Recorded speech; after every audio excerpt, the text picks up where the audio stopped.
All right, our first specific sparring is going to be submission control, and our first submission control position is going to be the armbar. The rules of this and what we're trying to develop here is the ability to control the armbar as a position. I kind of talked about this in a lot of my submission related work, which is that any good submission should be a position that you can control, that you can leave and enter at a time of your choosing. So to create that, what we're going to do is eliminate a couple of options and eliminate a fear on the part of my training partner. So the option we're eliminating in this armbar control is that I am not allowed to actually armbar you. So I cannot take the armbar to full extension and tap you with pressure on your elbow. I can control the lever at the wrist. I can control the lever at the elbow. My focus is on maintaining good lever control. It's on maintaining good wedges so that you can't leave the position. But what I want is you to be fearless about trying to escape. Because if you can't keep somebody in an armbar, the odds that you can break somebody in an armbar are just drastically reduced. So I am trying to hold the armbar for as long as possible. We can get into a little bit more detail later on like kind of ways that we're going to go about that and focus on that. But basically, I cannot take the arm into extension, so you don't have to worry about me ever. Relax. Ever doing that, which means you could. What about dumb little things like bicep slicers or chokes or? So what we're gonna. So the next thing is that what I am allowed to do is submit you in any other way. Okay. So for instance, if I transition to a triangle and submit you with that, that's fine. Okay. Right. I can.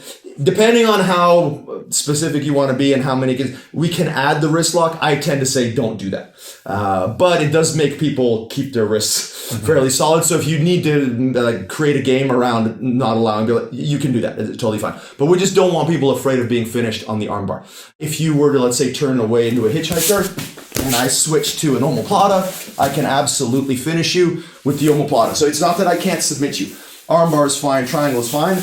But also a positional upgrade is fine. So within the context of this, if I were to pull you into the back control and upgrade to a scoring position, basically. So depending on what rule set you're interested in, IBJJF, it would be both hooks, ADCC, it could be body triangle, whatever. Alternately, I can move myself up into the mount and score that way. So anything. Do we stop at that point? Yes. So once there's been a score or a submission, we stop. How you approach this game as the person doing the armbar is you decide what you are trying to work on more. Am I trying to work on the timing of I'm about to lose the armbar, how do I go to something else? Or do I really want to just try and hold this person in the armbar position for as long as possible? Those are the two kind of, and obviously you can do one round where you focus on one round where you focus on the other, or one round where you just decide, each time which one you're going to focus on more.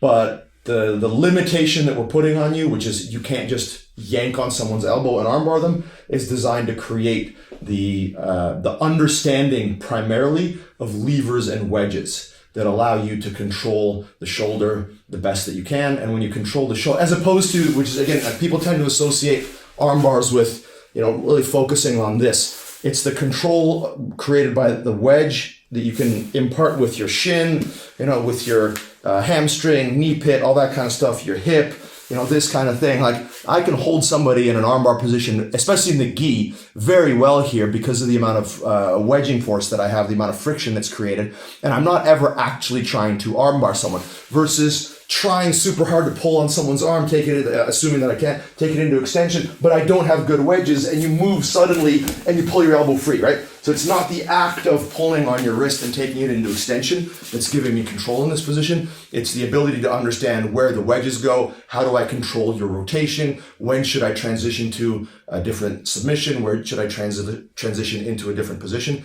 And that's the purpose of this game.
And time.